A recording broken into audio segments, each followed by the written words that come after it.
नमस्कार दोस्तों, कैसे हैं आप लोग। मैं क्लासेज में आपका स्वागत करता हूं। देखिए, हम बायोटेक पढ़ रहे थे और बायोटेक का ये 4th लेक्चर है। हमने कल डिस्कस किया था एक महत्वपूर्ण टॉपिक आरई एंजाइम।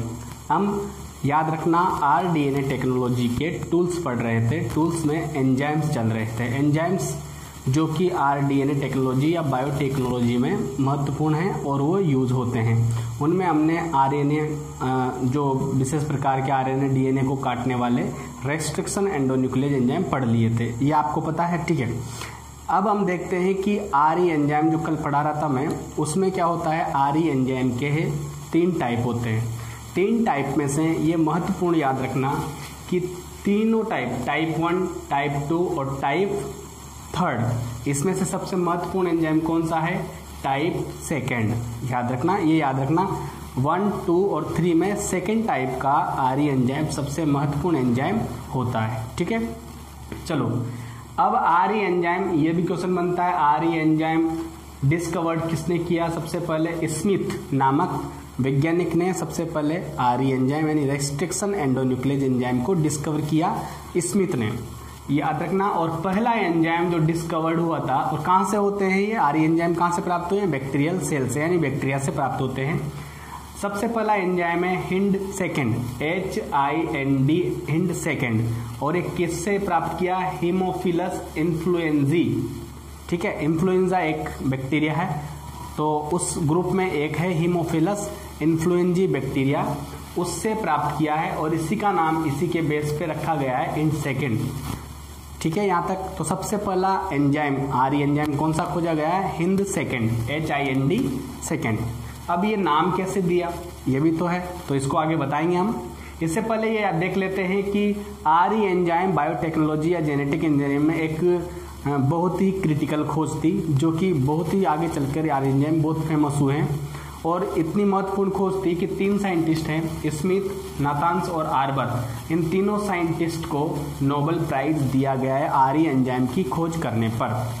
समझ में आया आपको, आरई एंजाइम की खोज करने के लिए स्मिथ, नाथान्स और आर्बर को क्या दिया गया है, नोबेल प्राइज दिया गया है। अब आरई एंजाइम का जो, जैसे मैंने बताया आपको, HIND सेकेंड, जो किससे प्राप्त हुआ है, हीमोफिलस इन्फ्लुएंजी से, ठीक है।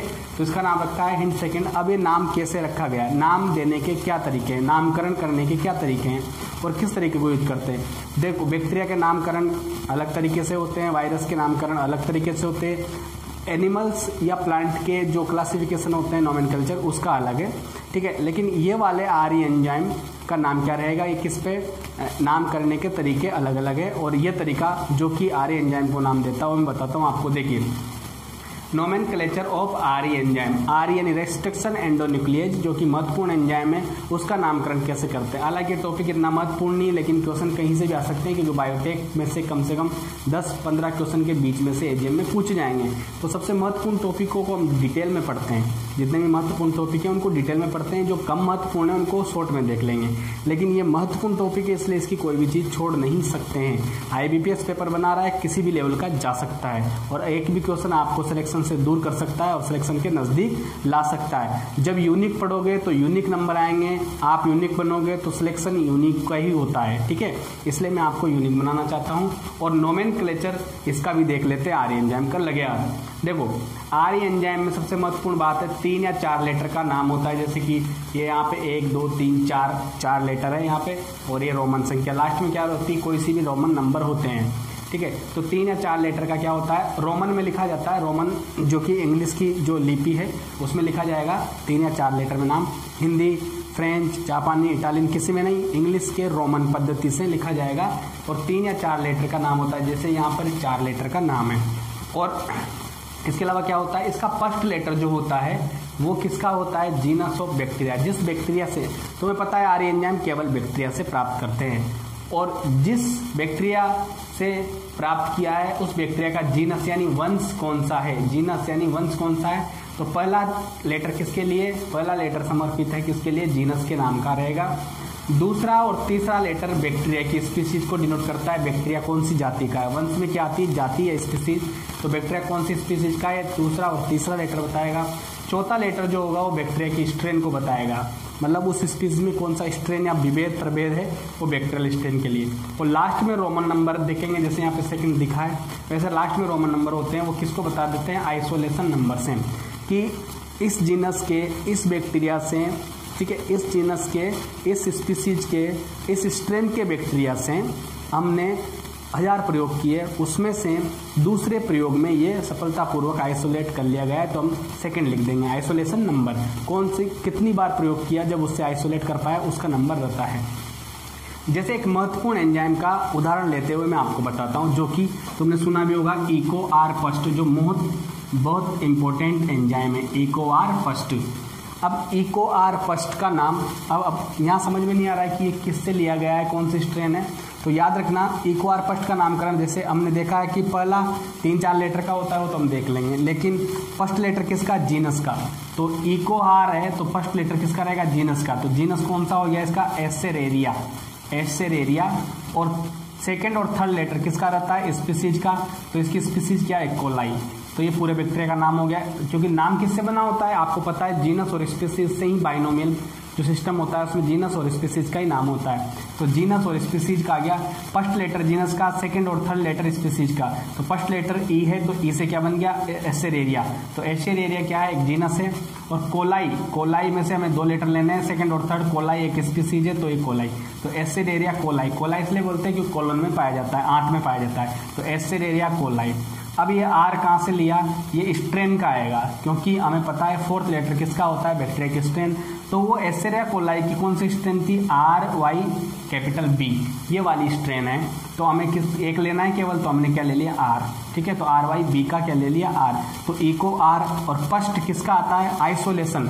तो यहाँ लिखा है जो फर्स्ट में जो एंजाइम आइसोलेट हुआ है, ठीक है, यहाँ पर फर्स्ट एंजाइम नहीं, enzyme isolate from this strain, मतलब ये जो नंबर रहेगा डिनोट करेगा कि एंजाइम कौन सी स्ट्रेन। यहाँ 5 लिख देता मैं, 5, तो ये पांचवी बार आइसोलेट किया तो 5वीं बार में प्राप्त हुआ। ये फर्स्ट बार में प्राप्त हुआ, याद रखना आइसोलेशन नंबर क्या है इसका, फर्स्ट। तो पहली बार में प्राप्त हुआ, पहले इस स्ट्रेन से, इकोआर फर्स्ट स्ट्रेन से पहली बार प्राप्त हुआ, तो इसको बोल देते हैं हम, क्या बोल देते हैं, आइसोलेशन नंबर। तो फर्स्ट इकोआर फर्स्ट। तो अब तुम्हें समझ में आ गया होगा, एस्चेरेरिया कोलाई RYB और यहाँ पर 1, इस पूरे का नाम ये है, कंप्लीट नेम ये है, एस्चेरेरिया कोलाई RYB1, ठीक है।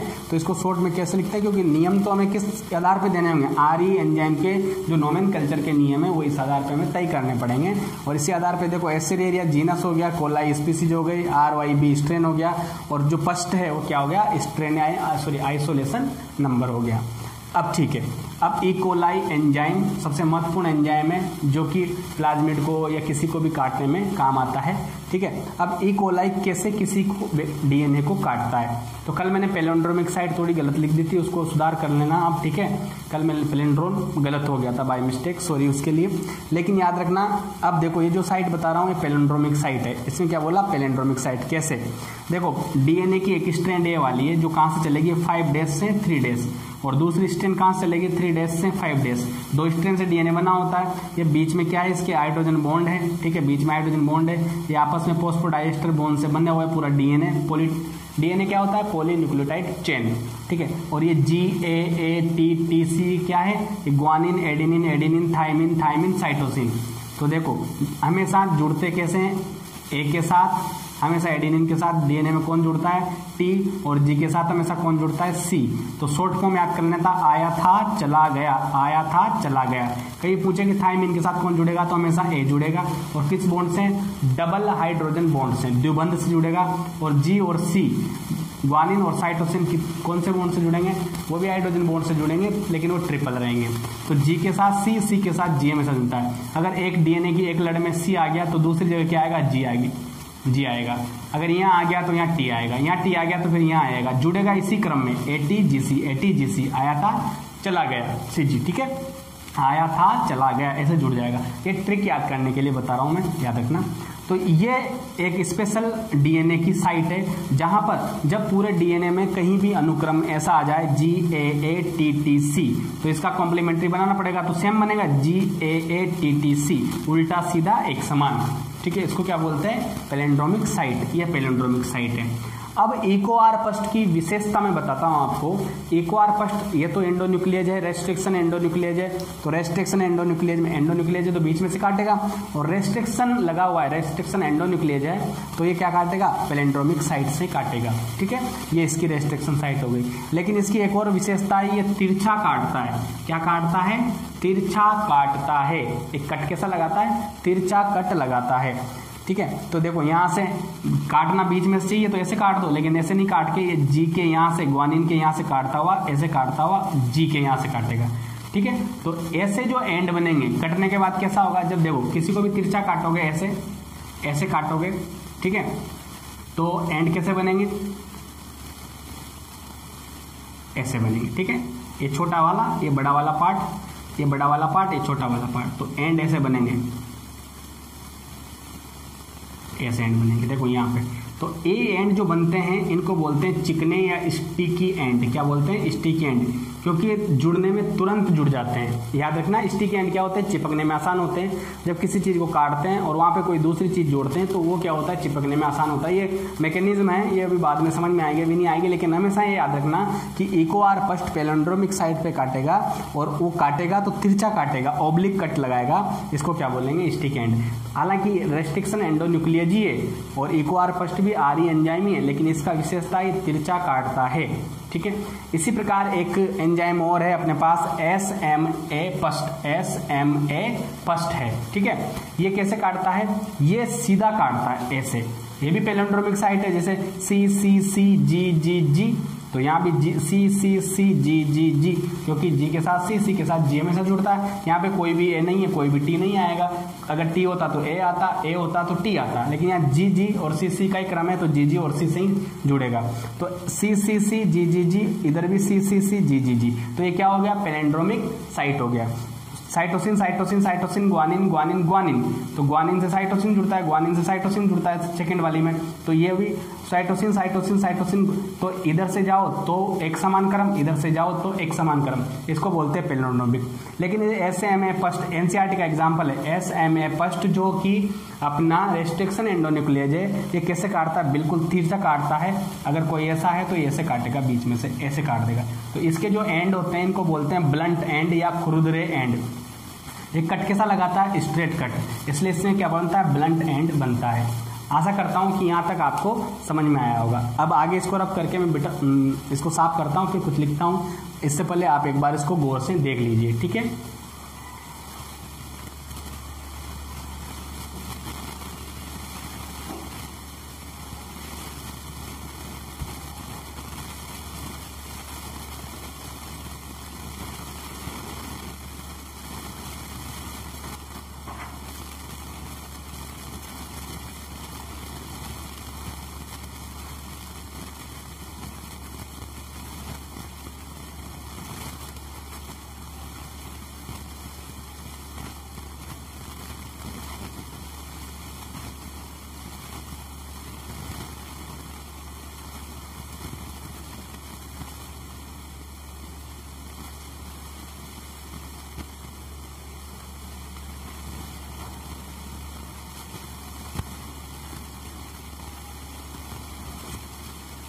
देखिए अब मैं इसको रब कर देता हूं एक बार, आप ध्यान देना इस पे, इसको अच्छे से समझना, बहुत इंपॉर्टेंट टॉपिक है। और अगर आप हमारे इंस्टाग्राम पेज से जुड़ना चाहते हैं, इंस्टाग्राम पेज से जुड़ना चाहते हैं, टेलीग्राम के चैनल से जुड़ना चाहते हैं, या फिर फेसबुक पेज से जुड़ना चाहते हैं, तो सबकी लिंक डिस्क्रिप्शन में, कृपया वहाँ जाके क्लिक करें। व्हाट्सएप ग्रुप से जुड़ना है आपको, BPS classes WhatsApp group official first के नाम से हैं, व्हाट्सएप की लिंक दी हुई है, आप वहाँ से जुड़ जाएं।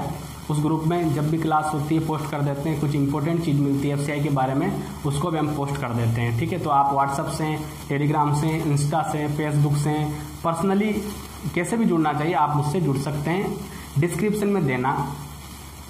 ठीक है, डिस्क्रिप्शन जाना और वहाँ पे क्या है, वहाँ पे क्लिक करना, आप सीधे पहुँच जाओगे जहाँ पे आपको पहुँचना है। ठीक है, और सही जगह पहुँच जाओगे आप। ठीक है, याद रखना। अब कमेंट और लाइक की तो क्या बोलूँ आपसे, आप कर ही दोगे, और सब्सक्राइब तो करना ही पड़ेगा।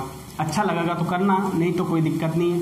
बहुत सारे लोग पढ़ा रहे हैं, आप जो भी आपको चैनल पसंद आए उससे आप पढ़ लीजिए, लेकिन एक्यूरेट जानकारी पढ़ लीजिए। ठीक है, और अगर आप कोई सजेशन देना चाहे संबंधित इस वीडियो से या संबंधित सब्जेक्ट से, तो आप मुझे कमेंट करके बता सकते हैं। आपके कमेंट हमारे लिए बहुत प्राइसलेस है। आप अनमोल कमेंट करते हैं तो हम उस पर ध्यान जरूर देंगे, मैं रिप्लाई भी जरूर दूंगा, तो आप जरूर कमेंट करिए, ठीक है। इसके अलावा देखो, अभी मैंने इक्वार फर्स्ट की बात करी, तो साथ ही उसके में क्या एक इको आर फर्स्ट, ये जो एंजाइम की बात करी है हमने, इक्वार फर्स्ट याद रखना किस बैक्टीरिया में से निकाला है, ई कोलाई में। तो सर क्या इसके डीएनए को नहीं काटता है, इक्वार फर्स्ट के डीएनए को? नहीं, क्योंकि ये किसका भाग होता है, ई कोलाई बैक्टीरिया के डिफेंस सिस्टम का। तो सर जब ये एंजाइम इसके अंदर है और डिफेंस सिस्टम का भाग है, तो कहीं इसके एंजाइम, सीधी सी बात है, क्वेश्चन ऐसा आएगा, घुमा फिरना कोई मतलब नहीं है, सीधा क्वेश्चन ऐसा आएगा, आरई एंजाइम बैक्टीरिया से प्राप्त किया जाता है, लेकिन बैक्टीरिया के ही डीएनए को नहीं काटता, बाकी सभी डीएनए को काटता है। क्यों? क्योंकि इसका आंसर मैं बता दूं, क्योंकि एक तो ये तो रीजन है उसका, क्योंकि डिफेंस सिस्टम का भाग है, बैक्टीरिया को वायरस के अटैक से बचाता है। लेकिन कारण असली में आंसर क्या है कि बैक्टीरिया अपनी जो रेस्ट्रिक्शन साइट होती है, जहां से ये काम करना स्टार्ट करते हैं, काटना स्टार्ट करते हैं, रेस्ट्रिक्शन साइट जो होती है बैक्टीरिया की, इस एंजाइम के लिए रेस्ट्रिक्शन साइट रहेगी इसी बैक्टीरिया में, उसका ये क्या करके रखते हैं, CH3 ग्रुप जोड़ के रखते हैं, CH3 ग्रुप उस साइट पे जोड़ के रखते हैं, ताकि ये क्या करते हैं, ये एंजाइम से बचा जा सकता है। इसको बोलते हैं मिथाइलेशन। क्या बोलते हैं, ये मिथाइल ग्रुप है तो मिथाइलेशन। इसका आंसर यही है कि बैक्टीरिया अपने स्वयं के एंजाइम से स्वयं के डीएनए को इसलिए नहीं काट पाता क्योंकि स्वयं के डीएनए में जो रेस्ट्रिक्शन साइट है उस पर वो मिथाइल ग्रुप जोड़े रखते हैं, उस डीएनए में मिथाइलेशन किया होता है, तो मिथाइलेशन की वजह से ये एंजाइम वहां पर प्रभावी नहीं होता है। ठीक है, ये याद रखना ई कोलाई के बारे में। यहाँ तक समझ में आ गया सबको? ये आरई एंजाइम मैंने टाइप इसलिए नहीं पढ़ा है क्योंकि वीडियो लंबा हो जाता है और आपके कोई काम का नहीं रहता, इसलिए मैंने एंजाइम छोड़ दिए हैं। ठीक है, मतलब छोड़ दिए मतलब